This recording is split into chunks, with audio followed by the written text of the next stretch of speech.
colleagues, friends. Okay, now we're going to record this, right? Okay. So hello again, to friends, colleagues, and students. Okay. Many of you look familiar to me. Okay. And so I think that you are here just, to learn more, okay, from our distinguished guest speaker this morning. As you know, the topic today is mainly concerned with, writing an effective proposal. Okay, so maybe some of you, okay, are working on an academic proposal, okay, for your thesis or dissertation.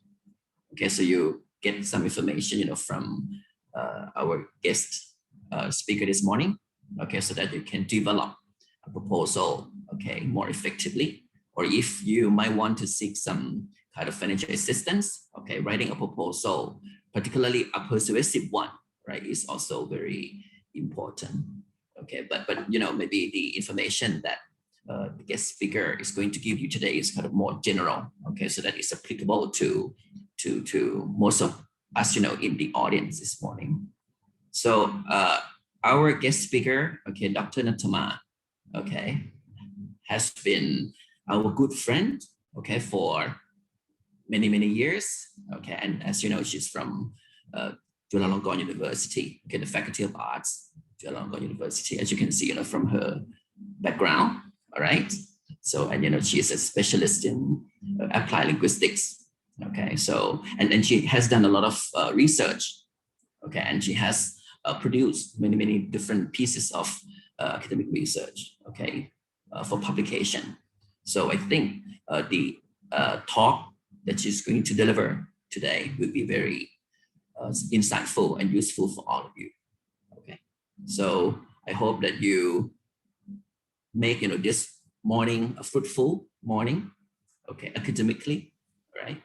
And then if you have any questions, please feel free, okay, to ask our guest speaker. And if you have anything to share, please do that as well. Okay, enjoy, okay, and have a nice, fruitful talk for our webinar today. Thank you.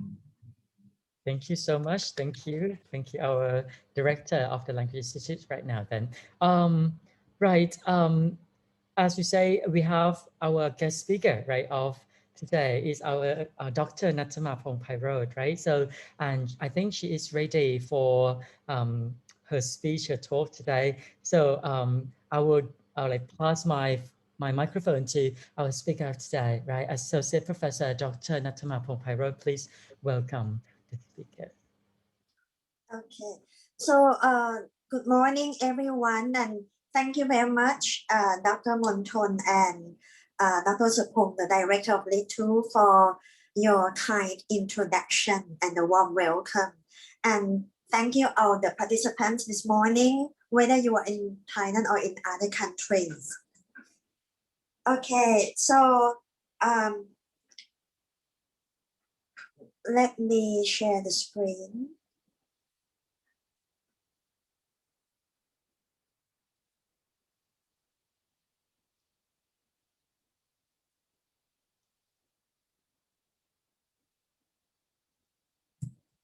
Okay, so can you see the slide?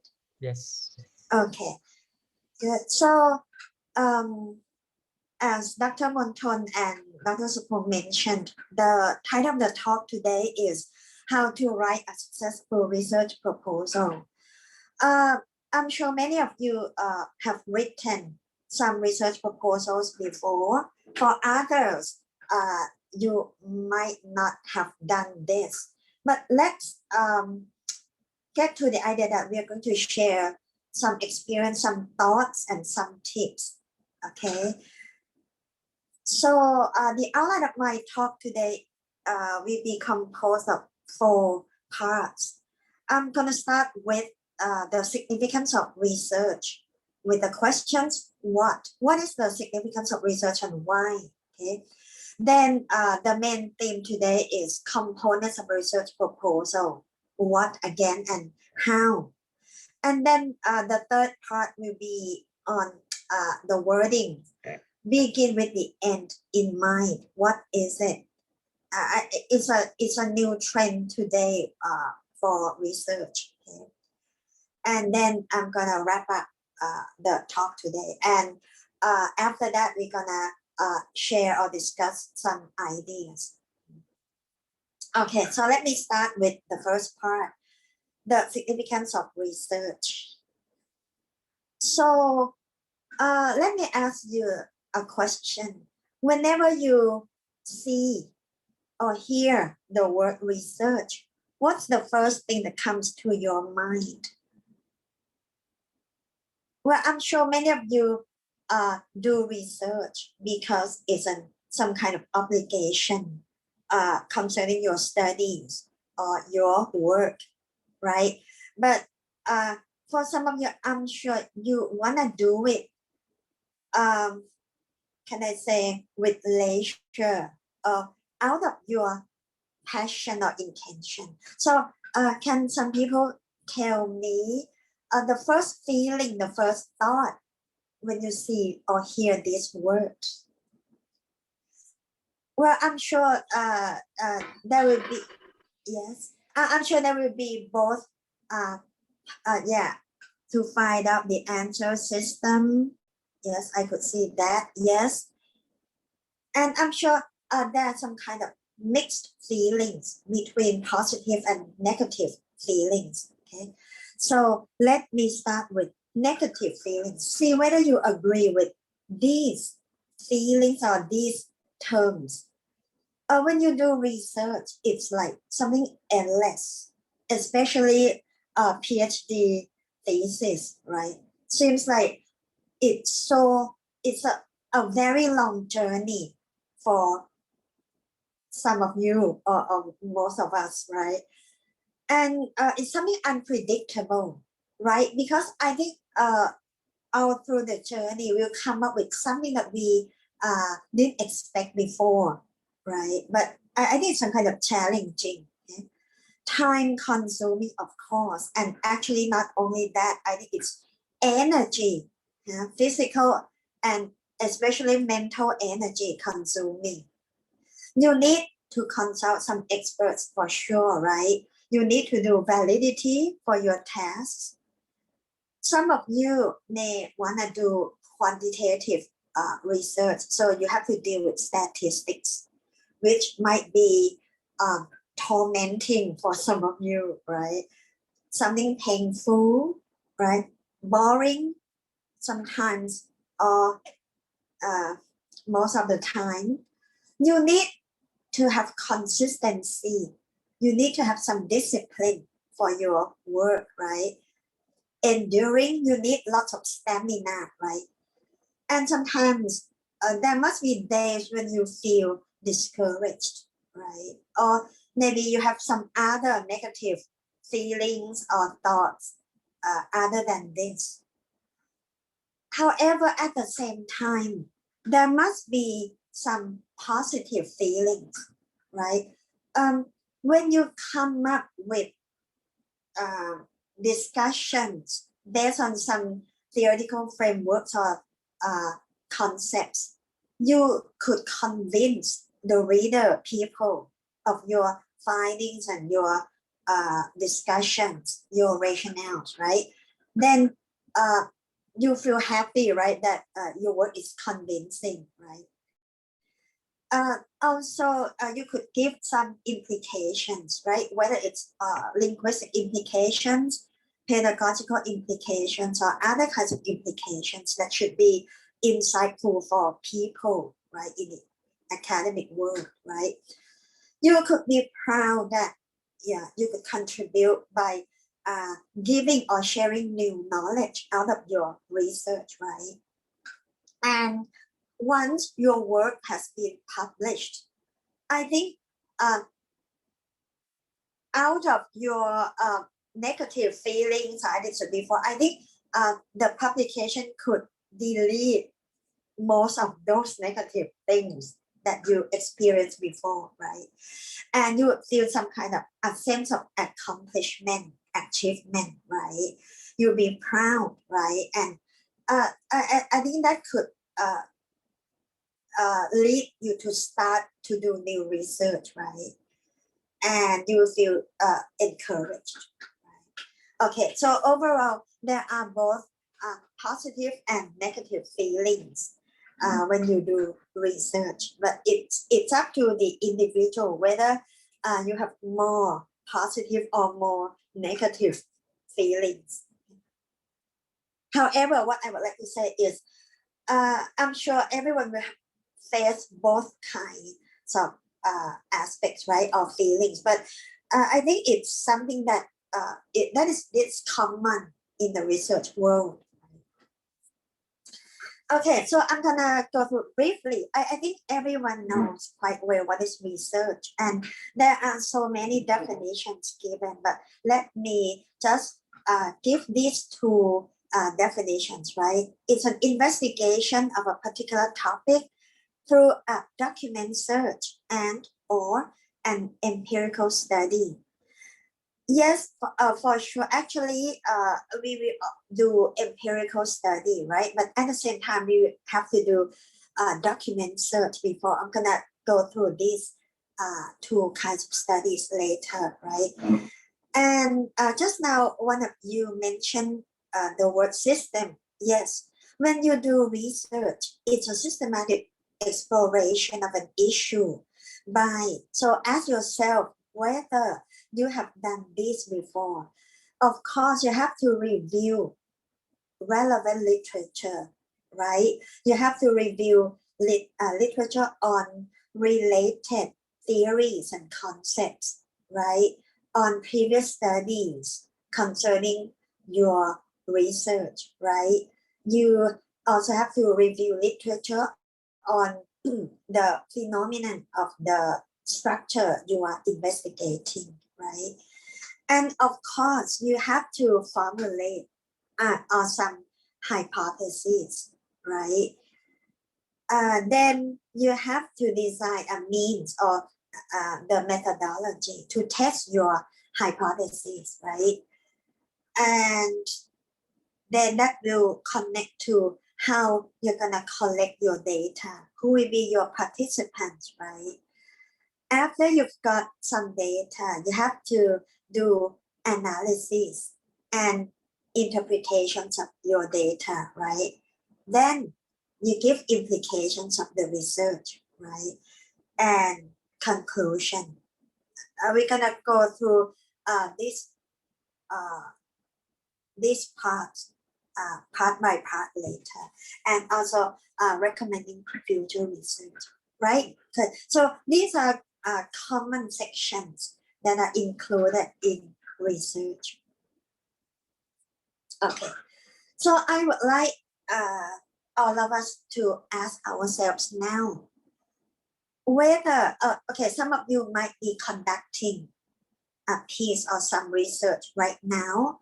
Some of you might have some plans, future plans for research, whether it's for your work or for your study. But ask yourself whether you have any passion at all for your research. This is not about the content, but I think from my experience and for myself as well, I think this is the most important thing that will lead to successful research. As long as you have passion for your research, I think that could be conducted throughout. How much time or how much energy you must spend, as long as you have passion and interest in it, I think everything's gonna be fine. Okay.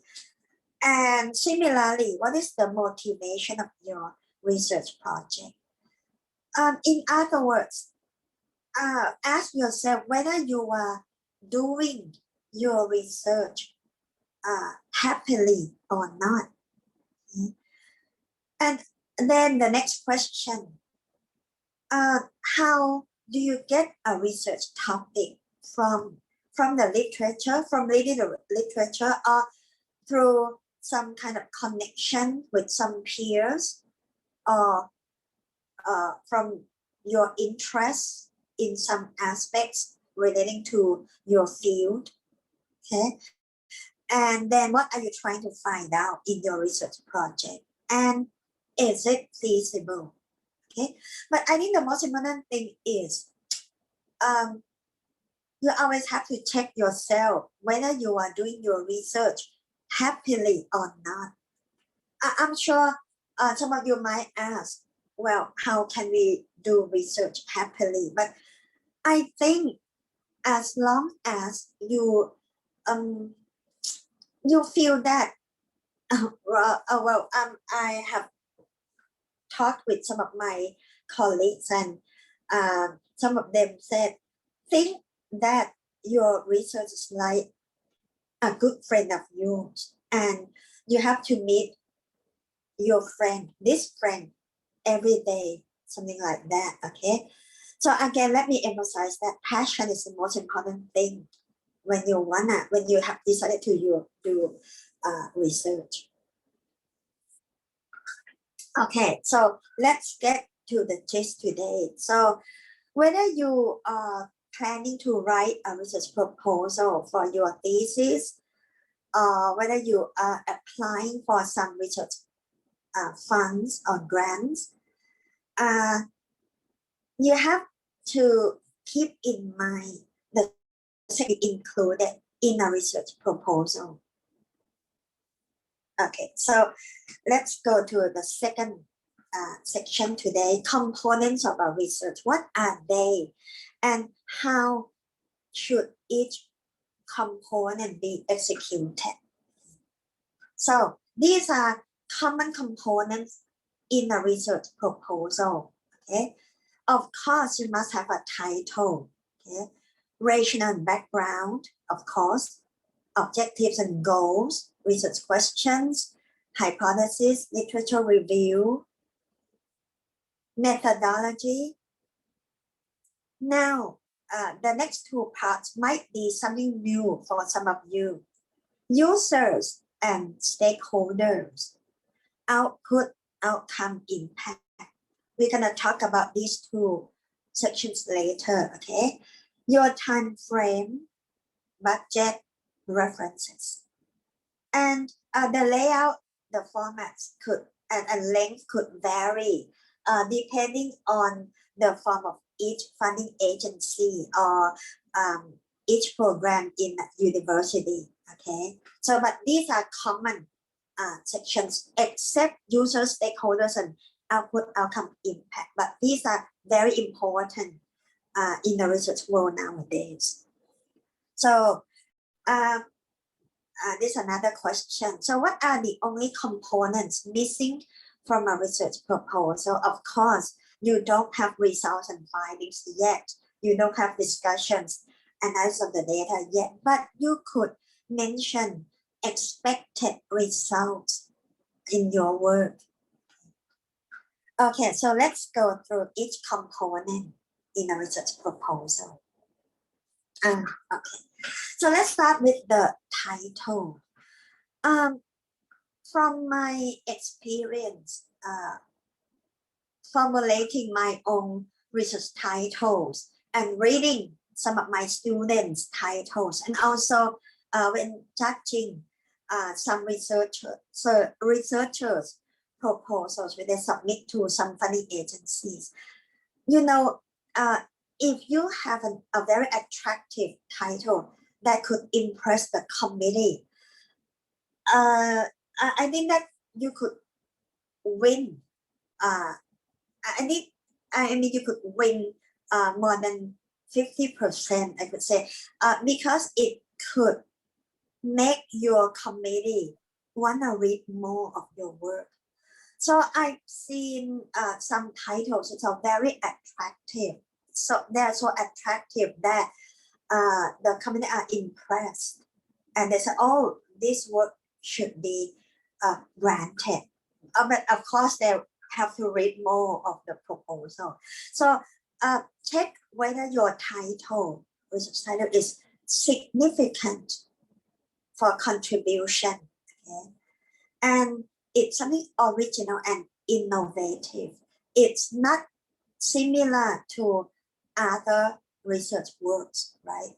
It's focused enough and specific enough, but at the same time, it's not too broad. But when I say it should be focused and specific, I don't think it should be too narrow. For example, I've seen some research titles which mention the names of schools, names of some provinces or whatever. It's like the research not a representative of some population. Okay, so don't be too narrow and not too broad. Should be about the right focus. And of course, your title should be challenging enough, something that people want to read more. Okay, and of course, should be persuasive and attractive, as I mentioned. Okay, second part.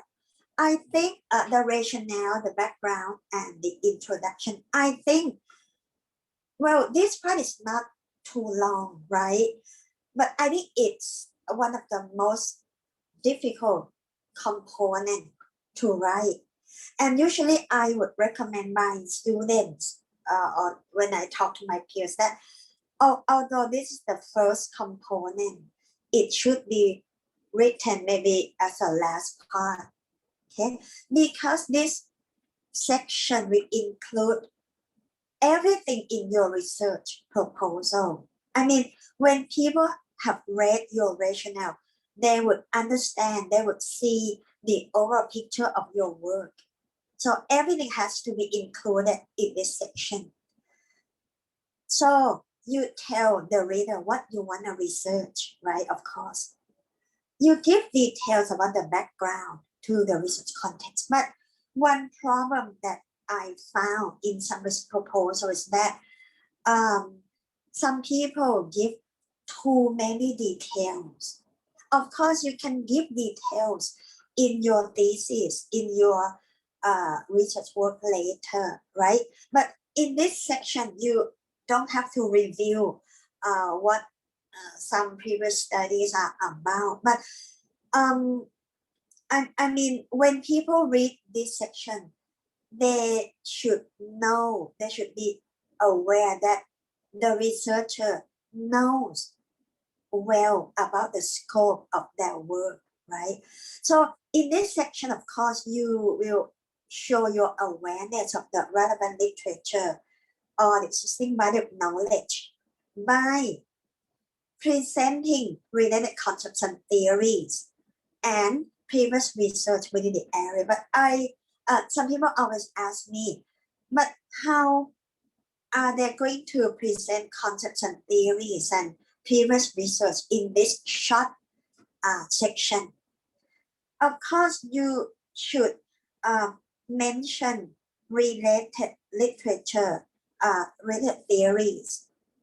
Why these theories? Why not other theories? What's the situation like now? What's the debate in the literature? And why you pick out this theory or concept? And you could give some references to show your awareness that there are some studies on these concepts before in the literature, but you don't have to give details of those work, right?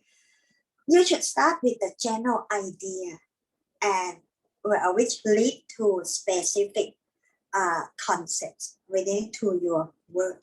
And at the end of this section, which are sometimes missing, okay, is you have to show why, what's the problem that makes you wanna research, okay? In other words, you have to show the gap, okay, of the body of the literature. Okay, here. So you have to identify what is missing from the current knowledge or the research gap. And you have to show whether your research employs a different form of analysis based on the same theoretical concept, or whether it replicates a research study to challenge it. So maybe your research is based on some theoretical concepts, right? And some or some of the research might be replication research, where you replicate some studies, but you have to show your standpoint, whether your replication want to confirm the former studies to show the strength of the theories that you want to base your work on, or because whether you want to replicate some studies because you found some weaknesses in those studies, whether the weaknesses are on the methodology or on the theories, okay, and you want to replicate those studies to challenge those works. This from my personal experience. I usually enjoy reading replication studies that challenge some of the former studies, because like it shows that the researchers found some weaknesses that could be fulfilled. Okay, and in the end of this section, you have to show the significance of your research problem and the contribution of your research. And in some funding agencies, or I'm sure in many graduate programs, they require the researchers to provide definitions of some key terms in the study. Okay, so this part is optional. Okay, now we come to the second part, the objectives and the goals. Okay, but for some formats, the objectives are included in the rationale, or so it depends. Okay, of course you have to show what will be your goals, right, in your work, right, and you have to show that your objectives are focused enough and feasible. They can be done. Okay, so after that, of course, you have some research questions. So keep in mind that these are questions that you have to state right now, and later in the discussion, you have to come back to answer all of them. Okay? So make sure that your research questions are the key to your research project, right? Because your answers to your research question would be something new, right? Would add to the body of knowledge in your field, right? You have to design well-defined and researchable questions, right? You could have like some umbrella questions, and then you could have some sub-questions. So that depends on each researcher, right? You could have major and minor questions, right? You have to show how the research questions will guide you to your data, right? And you could lead to your data collection methods and analysis from your research questions. Okay, then usually, you know, these three parts, the objectives, research questions, and hypothesis, they usually correlate with one another, right? So let me ask you the next question. How are research questions and hypotheses similar to and different from each other? Again, this depends on the format of research proposal of each funding agency or graduate programs, right? Some programs need you to have the three sections: objectives, research questions, and hypotheses. Some require just two, or like questions and hypothesis. But I think hypotheses are a must, right?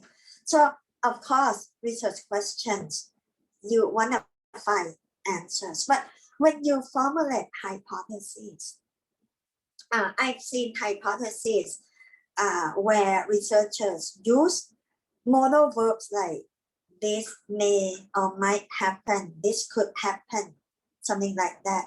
But no, that's not the idea of how to write hypotheses. So a hypothesis is a statement which needs to be tested and confirmed or confounded through empirical study. So it's a statement that you are definite, you are certain that this or that will or will not happen. Yes, I could see one of you said a hypothesis is an educated guess. Well, I agree with the adjective educated, but I was gonna say a hypothesis shouldn't be something that you are guessing. It should be something that you are certain that this or that will or will not happen. So when you write a hypothesis, use present simple tense or future tense only. Okay, so this will happen, this happens, right? But when I say that it's something that you are confirmed, that you are definite that will happen, has to be based on your theoretical concepts, right? It's not from your guessing. So never use the modals may or might or could. Use the present simple, or if you want to use a modal verb, use the future tense with will only. One more thing. Don't use the adverbs like this, probably, possibly, and don't use it is assumed that. When you say it is assumed that, it means something is not quite definite, right?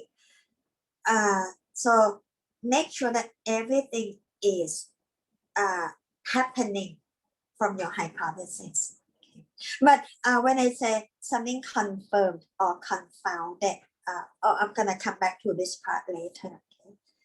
Okay, the next part is literature review.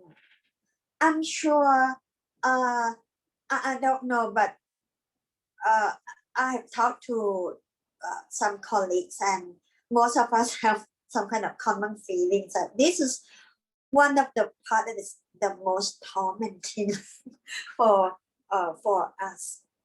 Actually, it's not a difficult part, but it's a very long and it's like never ending part, because you have to review literature, especially previous studies, until you finish your research, because new work has come out, emerged every day, right? So many students usually ask me like, when can I stop reviewing previous studies? Because I'm so fed up, I'm so tired. I say, no, you have to continue reviewing literature until you finish your work, because you have to review up-to-date research every day, right? So what's the purpose of reviewing related literature? And when you review literature, what should you include in this part? Okay, of course, as I mentioned in the beginning, you have to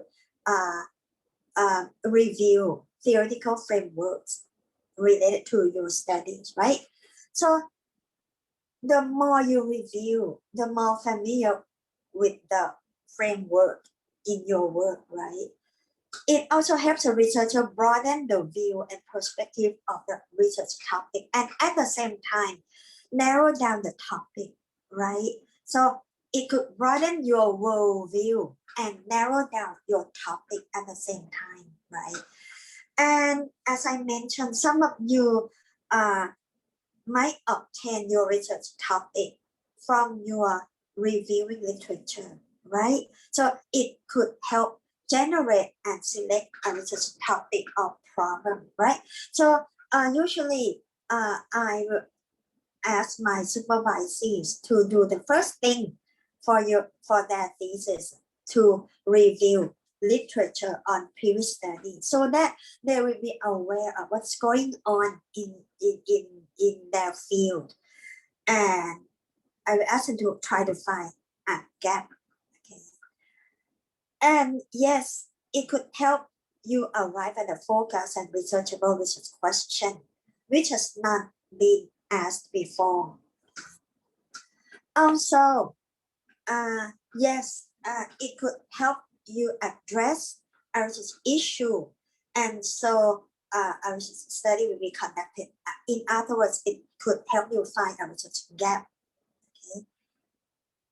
Okay, and the next one is about replication. Yes, when you read, the more you read, the more ideas you get from previous studies. But sometimes, I mean, you don't have to agree with all the previous studies that you are reviewing, right?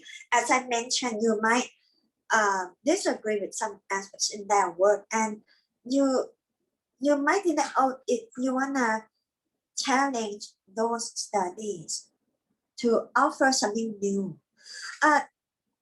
Don't think that this is about offensive things. This is something common in the research world, and I think people enjoy challenging or being challenged, right?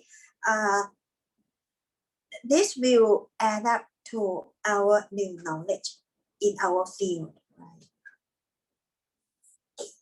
Okay.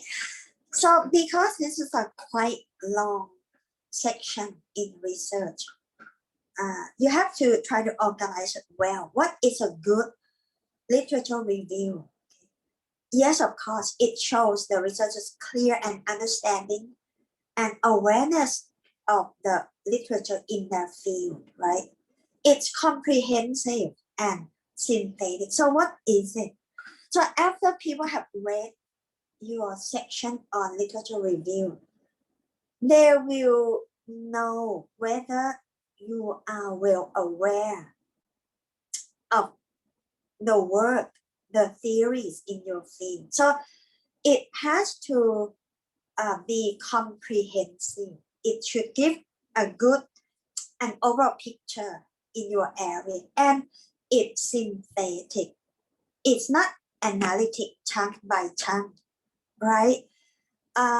It shows a good connection, interrelation of all the ideas and of all the work. So I would recommend when you when you review previous studies, of course you have to read each work, right? At the same time, find good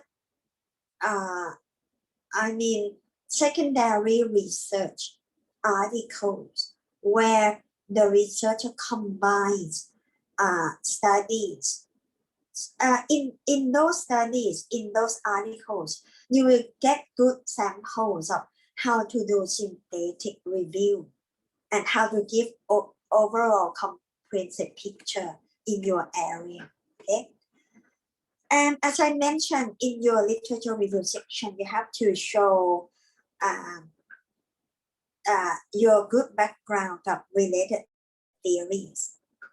And in this section, it depends on your topic.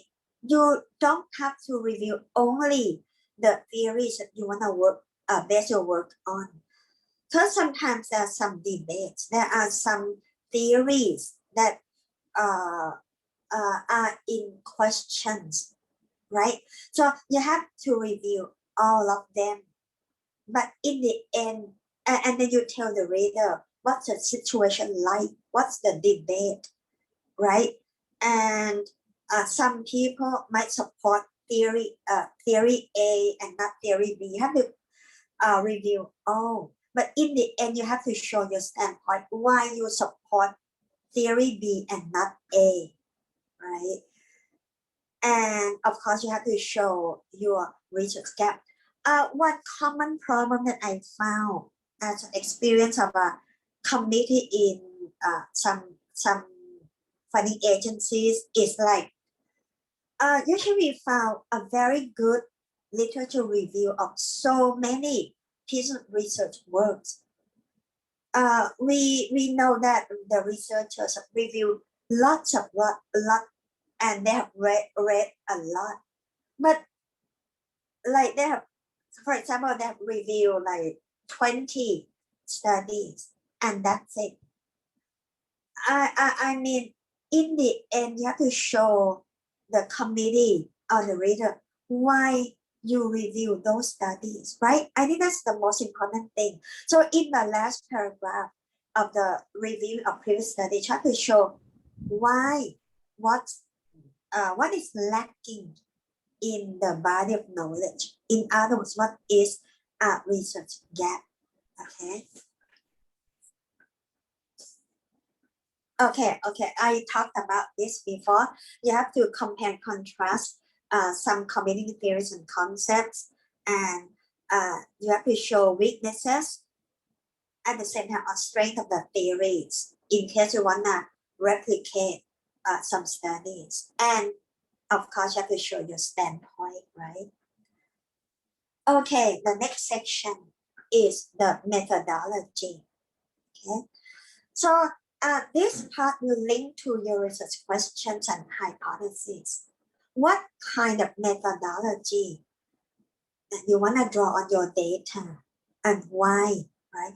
So again, this is another long part where you have to try design and redesign until you come up with the most satisfactory methodology for your work, right? You have to show why you have designed these methods, these stimuli, right? And how your methodology will support your theories, okay?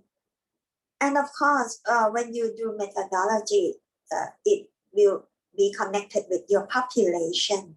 You have to show how you will get access to your population, right? And of course, you have to do task validity.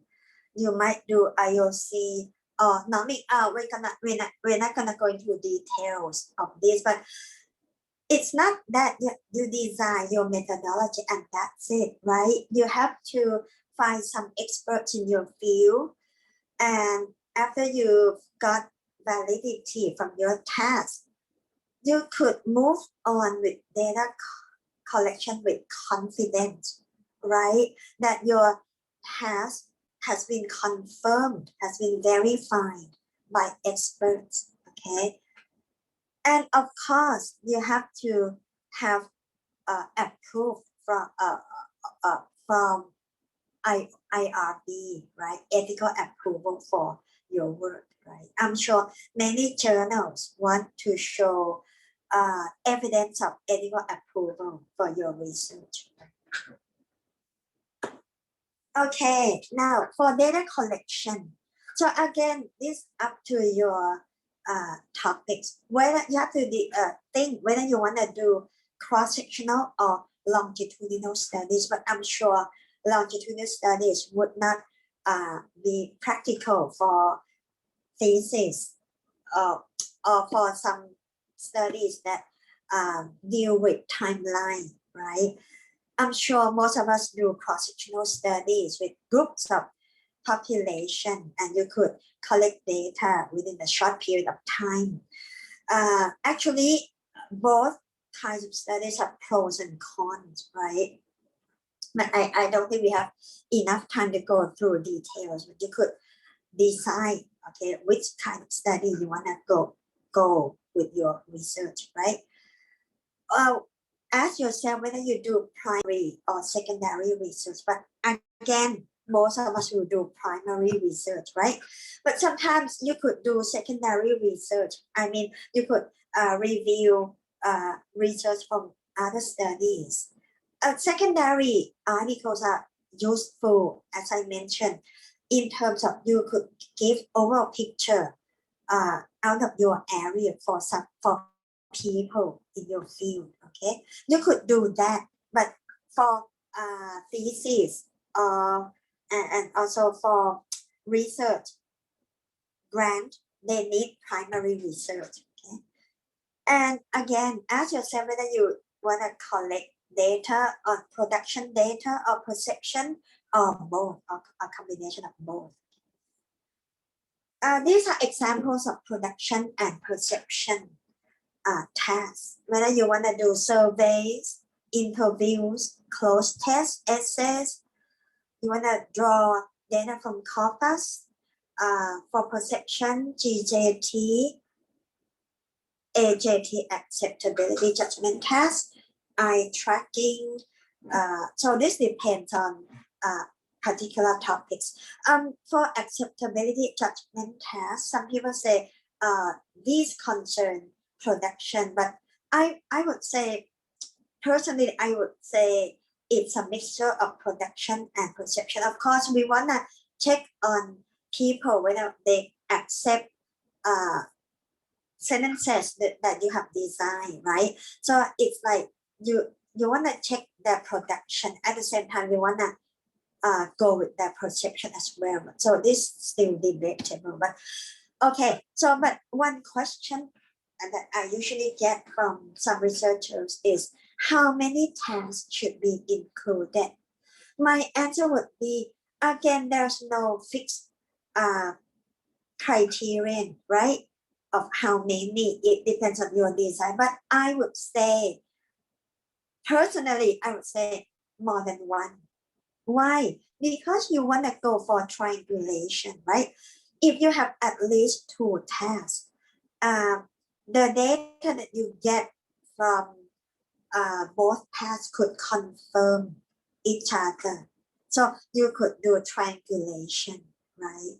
And you could, as I mentioned, you could have only production tasks. For example, 2 production tasks, 2 perception tasks. That depends, because you might not want to focus on only perceptions, or some of you might want to mix between production and perception, right?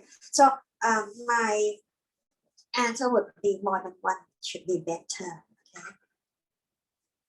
Okay. Now the next section is data analysis. You have to ask yourself from the beginning whether you want to go for qualitative or quantitative, or a mixture again, right? But personally, for me, I would go for quantitative. And some of my works, I would mix both. But why quantitative for me?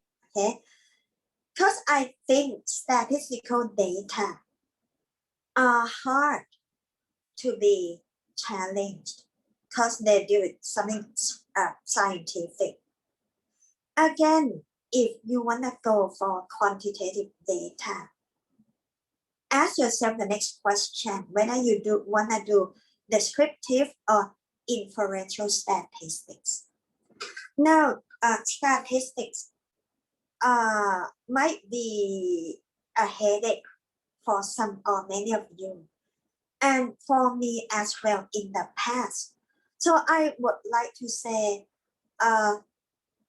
quantitative data or statistical aspects might be, some of you might think that, oh, they are so difficult.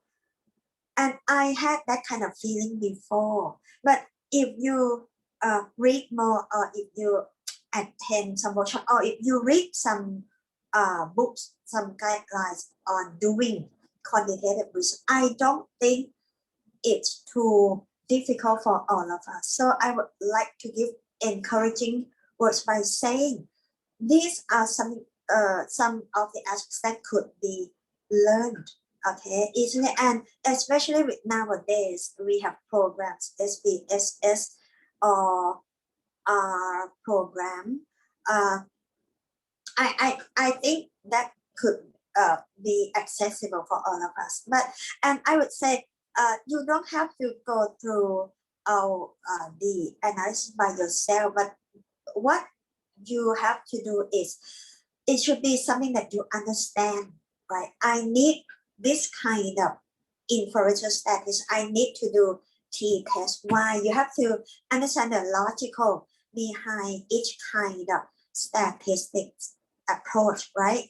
And it's okay if you ask some people, some statisticians, to help you analyze the data. But you have to tell them, you'll be the one to tell them, I would like you to do ANOVA chi-square, because you understand the concept behind each kind of statistical approach. Okay, but whether you want to do qualitative or quantitative or a mixture, that depends on your rationale behind your research. Okay. Next thing is timeline. I think this is something that we have to consider and plan well, right? Of course, you have to show the committee, your supervisors, the feasibility, the practicality of conducting your research. So I think, as I mentioned in the beginning, this is something about about all of our our discipline of how we're gonna plan our work well, right? You have well, one thing that I usually I don't know, it's my personal technique when I ask for some research funds. Suppose like the research fund is for 1 year. I wouldn't want to start from zero from the first month. I would try to finish my research for about like at least 30%. Then I would start asking for a fund. So if I get approved of a fund, I could start from 30% onwards, not from zero. That could save me some time. Okay, but it's up to each of your technique. Okay, but whatever, I think we need to plan well, and we need lots of discipline in our work. Okay, but you have to show the committee and your supervisors well of whether the time frame is feasible, is practical. Okay, and again, another technique that I tell my supervisees and when I talk to some of my peers is, suppose the last month is December. Okay, I wouldn't want to finish the work, or I wouldn't want my supervisors to finish their work in December. I would want them to finish their work around October at least, so that they would have 2 months in case of some emergency, or in case they wanna add up or make some kind of adjustment. Okay, so again, it's up to your technique. Okay? Now, budget. This is a part when you wanna ask for funds from outside or from your universities, right? Of course, you need to itemize the budget. You have to show what you need for conducting your research. You have to justify the requested amount, and you have to show that your research project is feasible. I don't think this depends on each funding agency or each university. So I'm not going to go into detail. This is up to each of you. Okay. Okay. Again, this part is also very important because you have to include a list of proper references. What do I mean by proper references?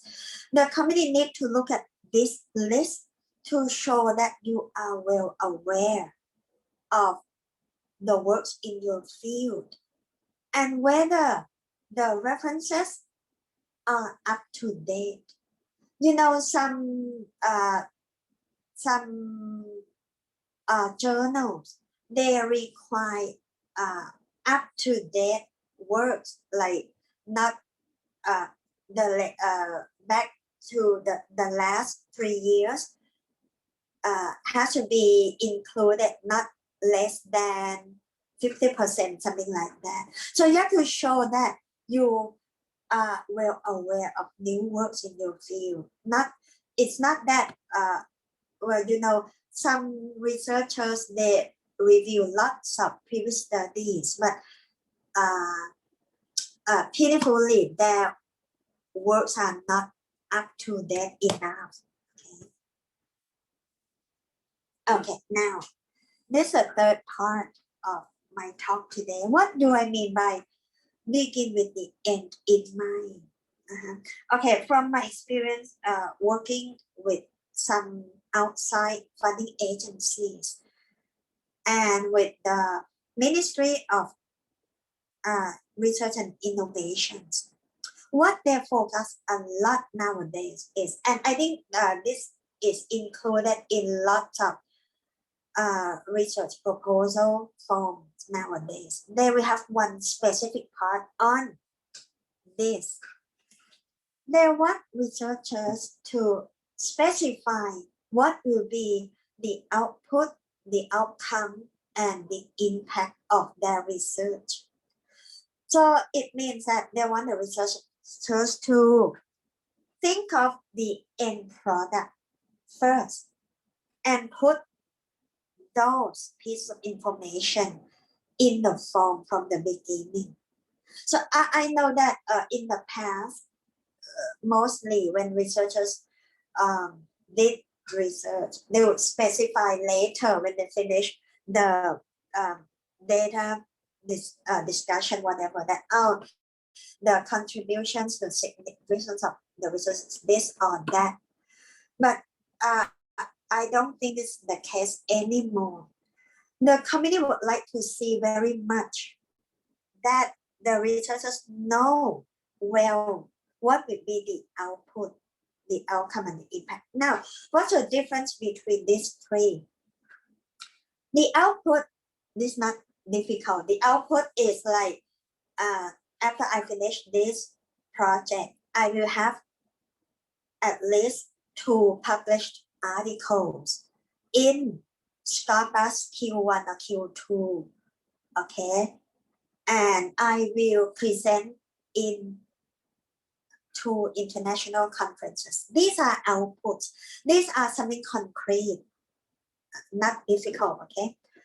Outcome is, after a while, after my research has been published or disseminated for a while, what would be the outcome? How would my work contribute to my area? Okay, for example, the outcome is some of the schools in my community have adopted the discussion or what I propose on the implications in my work in their curriculum, in their teaching, learning in their schools or something like that. So this part is something quite abstract, but it's like the benefits, the insights from my work have been adopted by some people, some organizations, okay? Now the impact. This will take after a big while, I would say at least like 2 years. For some, maybe 2, 3, 4, or 5 years. And usually people will talk about 5 kinds of impacts. So impact will be something that will give quite a big change out of my work. Okay, one is the academic aspects. How will my research findings impact on the academic work? Who knows, maybe I think that what I will propose out of my findings will give a change in the curriculum of the public schools. Okay, public interest. My findings will be beneficial for Thai people, for people in my country. because they could change the way of gaining or improving their English out of my suggestions from my work. Okay. Next is communities and areas. How will my findings contribute or be useful for people in my communities or in the areas, in some to the youth communities, for example, to the aging communities. They could study, they could improve English at their own pace out of the techniques I propose out of my research. Okay? Commerce and trade. You know, for some research, they propose some kind of new application, some innovations, and this could lead to impact in some commerce and trade. Okay. And the last one is public policies. The impact is that there will be a change in policies in the education, in the research field, in the innovation. Okay, so you have to specify. You don't have to specify all the 5 impacts, but at least I would say at least 2. Of course, I think every research will have academic aspects impact, but at least add 1 more. Okay, so that the committee will see that your work will give lots of concrete, significant contributions to your to people, to communities. Okay? And the other thing that you have to mention, who will be the users, who will be the stakeholders of your research findings? You know, who will get benefits? That's it. So you could say, what university students will gain benefits from my work, or what the schools, right? The schools, or what some private places, some private or public institutions could use what I propose in my research to be applied in their work, something like that. So of course, so back to this phrase, begin with the end in mind. You have to be clear about the end product, okay, and who will gain benefit from your research from the beginning, okay. So don't forget this part. Okay, so let me conclude. Okay, so don't forget these 5 C's when you write a research proposal. Every part, starting from the title, has to be clear. And some people have some kind of misconceptions that a research proposal has to be long. It's not about the length. It's about the content. Okay, clear, concise enough, not long and without a gist. Okay, coherent.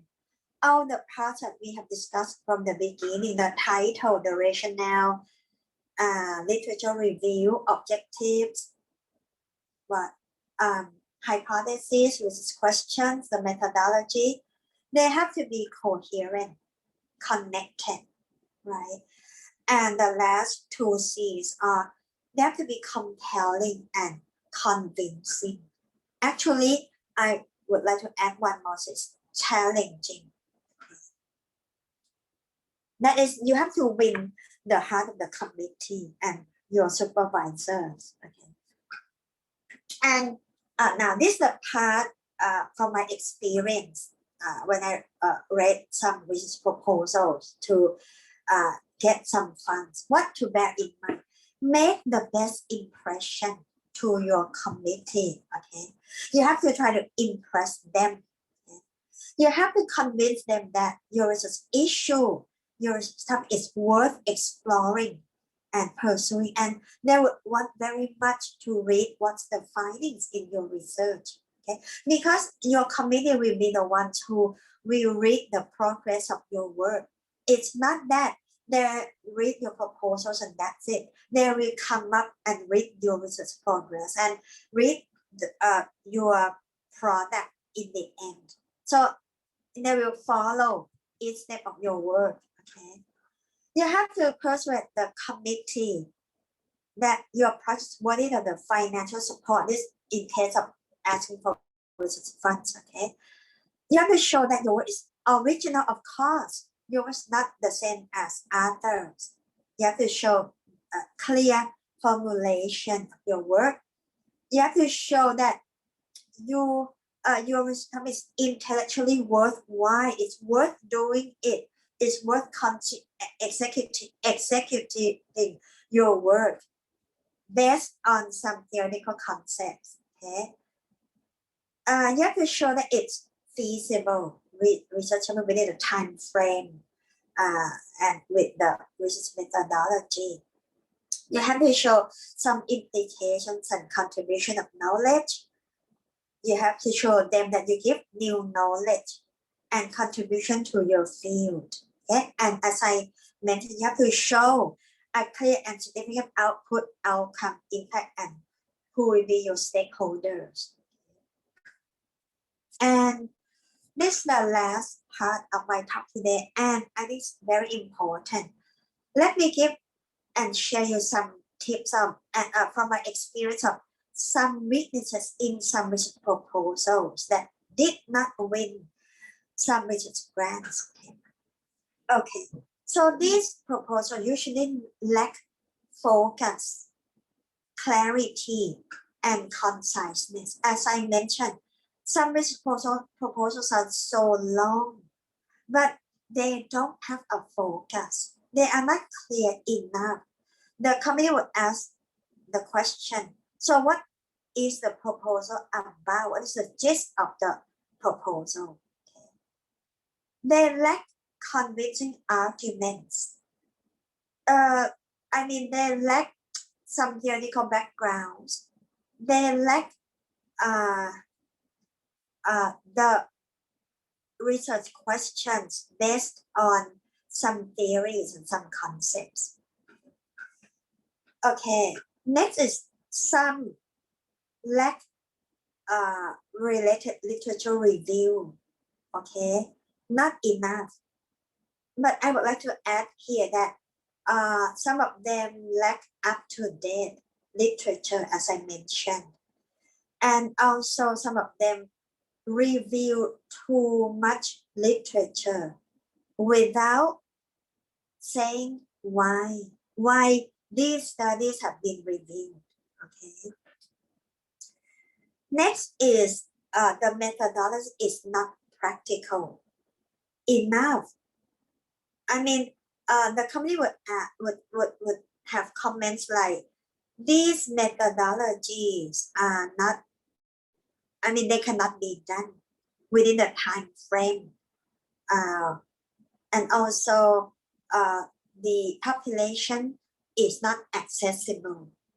Okay? So I've seen cases where the researchers would like to adjust some methodologies later, but maybe that's too late. Okay?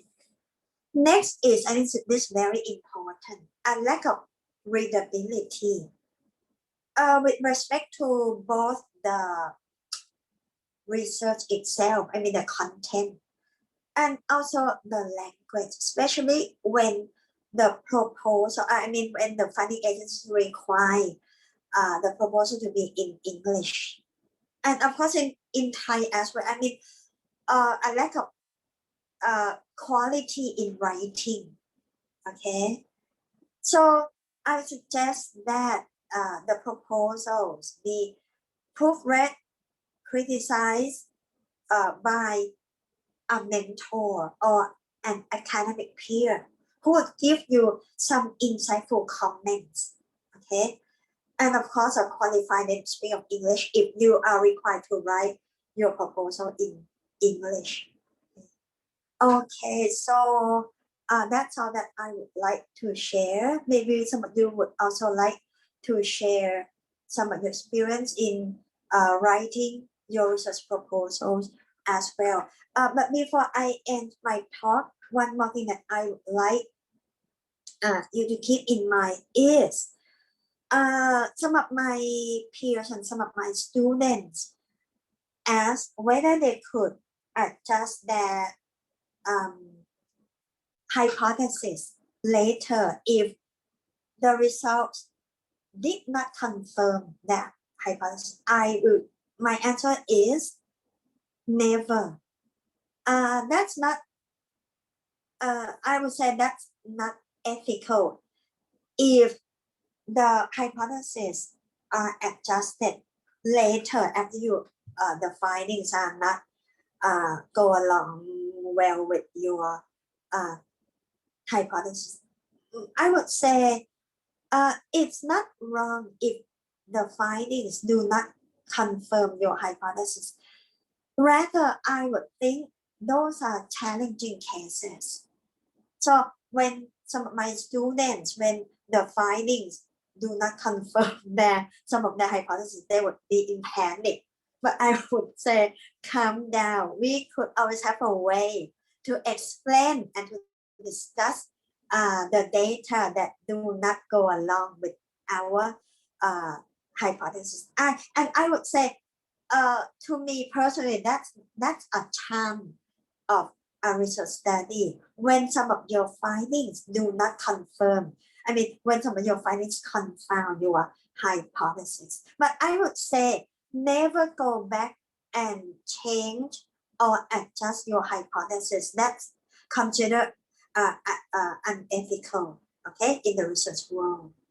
Okay, so thank you very much for your attention. And so that's all I want to share. Maybe we could discuss more about some of your experience.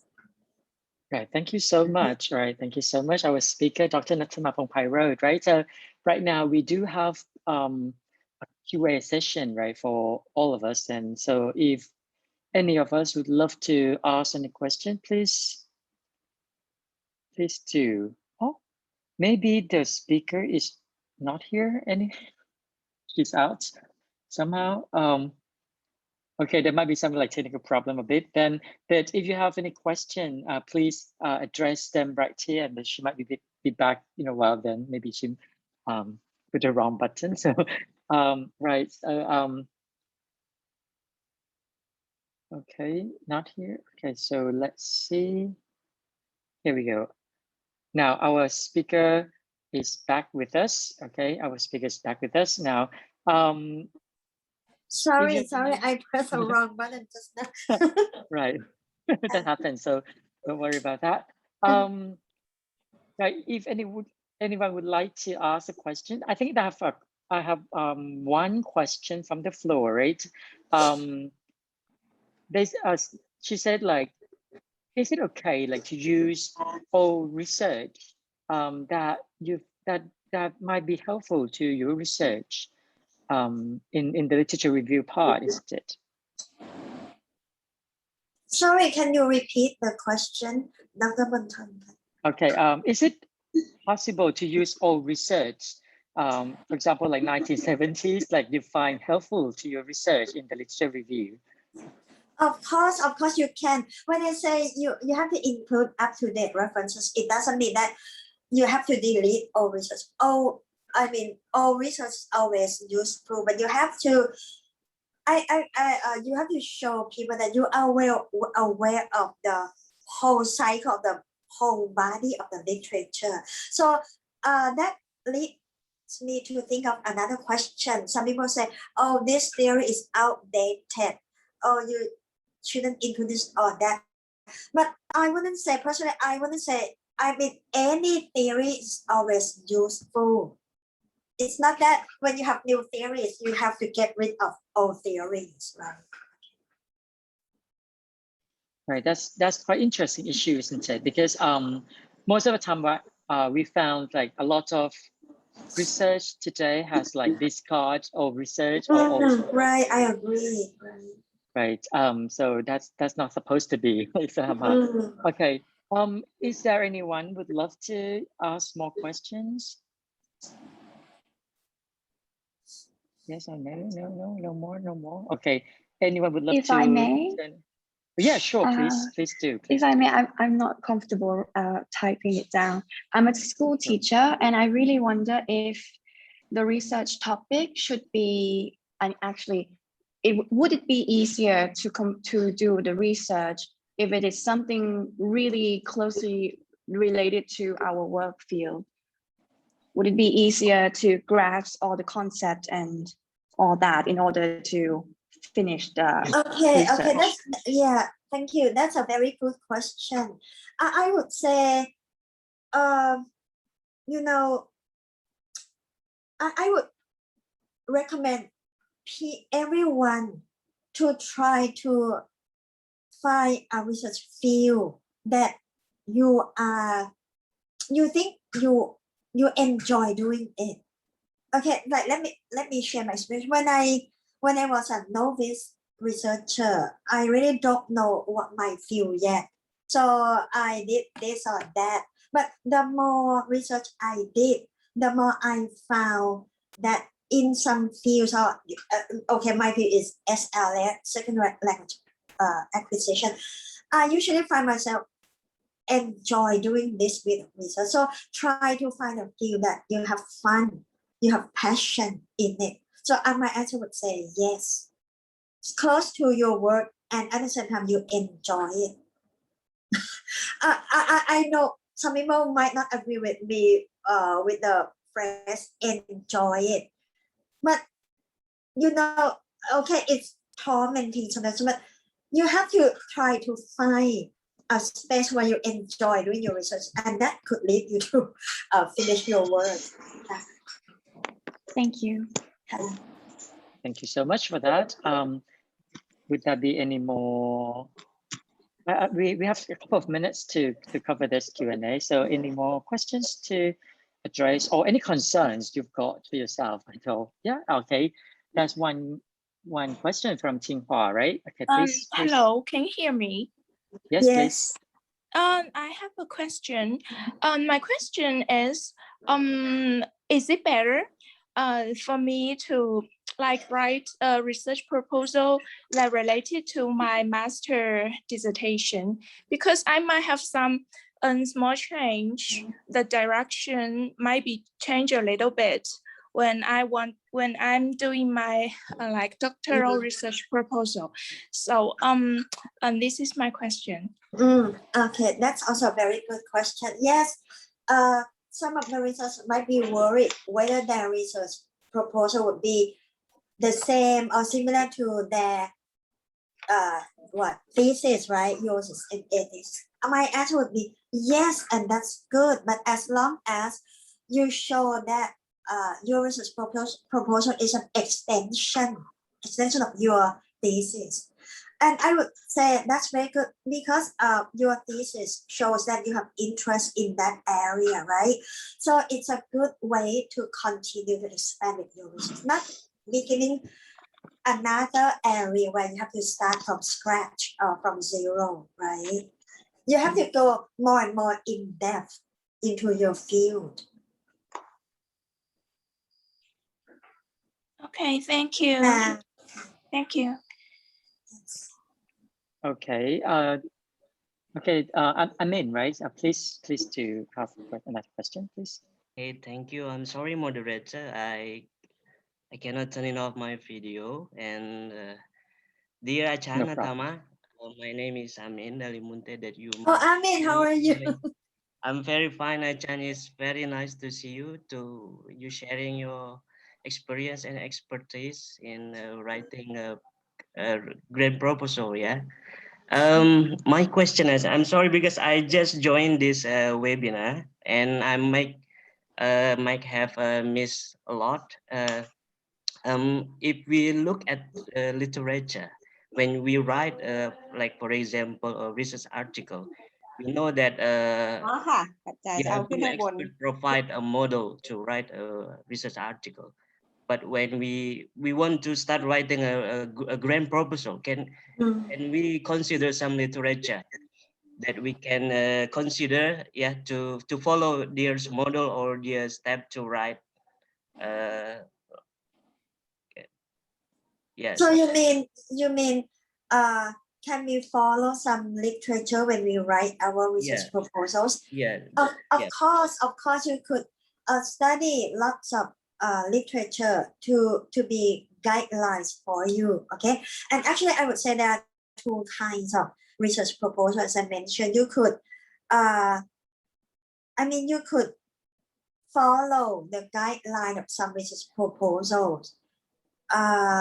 Yes, you could follow that, and you will add to the body of the literature based on some theories, but at the same time, you would want to challenge some previous studies. In that case, you have to review those studies as well. But at the same time, you have to tell the reader what's the problems in those studies. So there are two ways to answer your question. You follow some guidelines in the literature, but what would be something new in your work? And the other route is you challenge some previous studies. Can you please suggest us some model, Ajahn? Maybe some names that maybe we can take a look. Some names of some names of, like for example, in writing article, we can follow like Joneswell or some followers. What about writing proposal, Ajahn? I would rather not mention some names, but I would say there's so many guidelines and many books for on how to write good proposals. You could find lots of sources, but they always share something in common. They will include parts that you have to include, guidelines, suggestions. So find a few books, they would share some common ideas. I wouldn't want to say which is better, or I think all have some beneficial tips and guidelines. Okay, thank you. Okay, thank you so much. We have another question from Surashin in our chat box, right? Some people say that not all research gaps represent research novelty. What is your view about that? Okay, my answer would be, as I mentioned, every research study has to mention or some research gaps, right? But your question is not every research gap will represent research novelty. But I would say every research study must show some novelty. Otherwise, it's not a piece of research, right? When you conduct research, it has to be something new always. So my answer would be no, there must be something new in your study. Right. Okay. That depends though. Anyway, for a specific like field of study, isn't it? Right. We have another question then from Tran, right? I think Tran Vu, right, from Vietnam, right? Are you ready to ask a question? Yes, thank you. Yes, I'm from Vietnam. I'm a PhD candidate in Thailand, in KKU. And thank you very much for this webinar. Thank you, Ajahn, very much for your informative presentation. So my question is about the hypothesis. I would like to ask about the whether is it a must to be included, the hypothesis to be included in the research proposal, Ajahn? Yeah. Okay, thank you for your question. That's a very good question. My answer will be it depends on the format of each funding agency. But from my experience, as committee in some funding agencies, I would say this part is usually included, but it's not a must, but it's quite common. Because when you formulate some hypothesis, it means you are certain that this or that phenomenon will occur out of your findings. Okay, so my answer to your question will be no. But if you have some hypothesis, it shows your standpoint in your work, and it shows the committee that and your supervisor that you are quite confident and you have some standpoint in your research field. Personally, I would enjoy including hypotheses. Thank you, Ajahn. You're welcome. Right. I think it's nice to have one, isn't it? We have the last question from Marvin, right? Marvin, yes, please. Good morning, Ajahn. Nattamaครับ Hello. Yeah. I am teacher Marvin. I'm from the Philippines, but currently I am working here in Thailand. So my question is about the references, writing the references, or especially in doing the review of related literature. Because in the Philippines, we are very particular with writing the references. We are following the American Psychological Association style, or APA style, in citing some authors in their researches. Authors and journals and other materials in writing the bibliography or in the references or at the end part. So here, because I am currently studying in a Thai university, I am not sure if is Thailand very particular or specific with following the APA style, or American Psychological Association style, in citing authors, especially in doing the literature review or in writing the references. Okay, thank you. That's a good question. From my experience, I would say it depends on, usually for proposal writing, I would say that's not strict. It depends on each researcher. From my for many funding agencies, but that's not the case when you submit your research articles to some journals, right? They require specific proposal. I would say in our fields, linguistics applied, linguistic education, usually we require APA, right? APA. Yeah. So it's not what you are writing. So my answer to your question for proposal writing, it's not quite that strict. Usually there's no compulsory rules of what this or that format that you have to follow.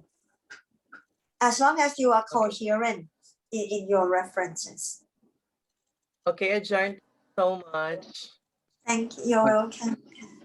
Right, thank you so much. Then for more questions and comments or anything to talk to the speaker, please email to her, right? So her email is actually on the evaluation form. So please go and do the evaluation. Once again, I put the evaluation link to your on the chat box. Please do help evaluate the session so we can improve ourselves in the future.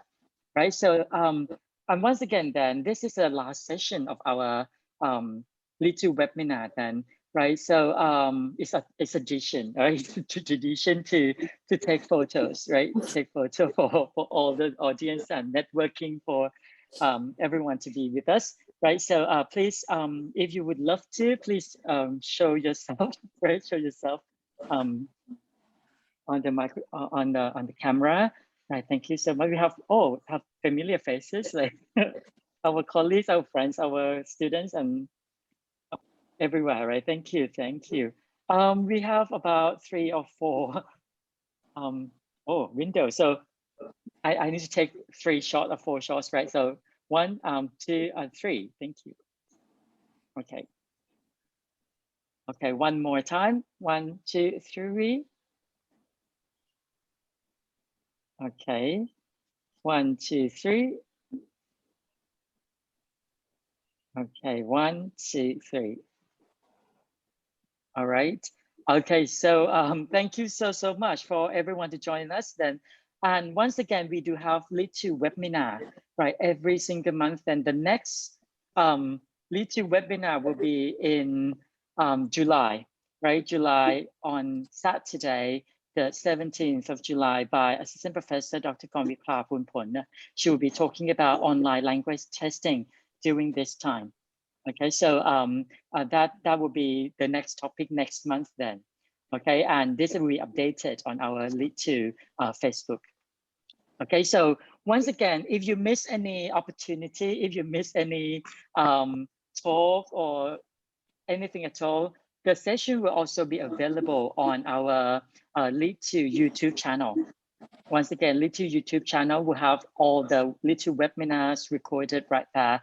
Okay, so enjoy watching and also keep updated on all the updates on our LITU Facebook.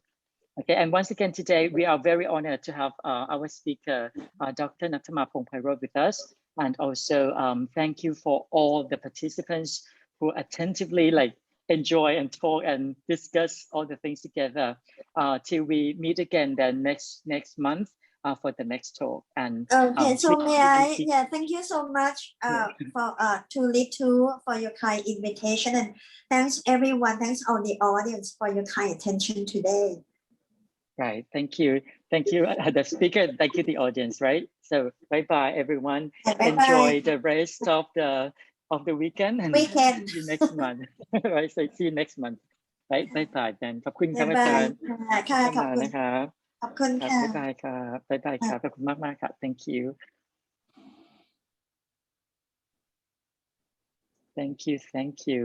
everyone ครับ thank you